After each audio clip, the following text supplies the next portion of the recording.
Drove to Gulfstream Park yesterday. I want to do an experiment on my car. Normally, I drive on the highway with lane centering. As I said before, I'm not happy with lane centering. There's a lot of joggling of the steering wheel. Useless.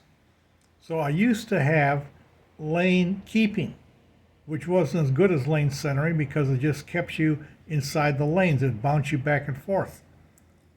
But I have the feature where I can put on lane keeping only and bypass the lane centering. So I'm going to drive with lane keeping again. Well, what was the difference between lane keeping and lane centering? The steering wheel was heavier. Took more force to move the steering wheel. I didn't realize that for a couple of years of driving with lane centering. It took more force on the steering wheel to drive with lane keeping.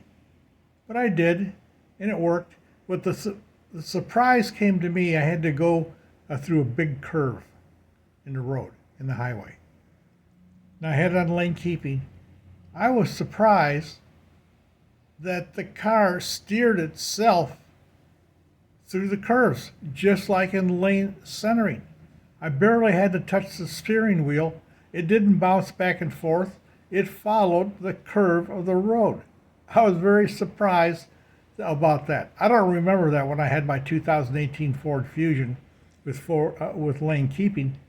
I don't remember that. I think I had to steer through the big curves in the road. No, with this lane keeping on, it steered just like lane centering around the curves.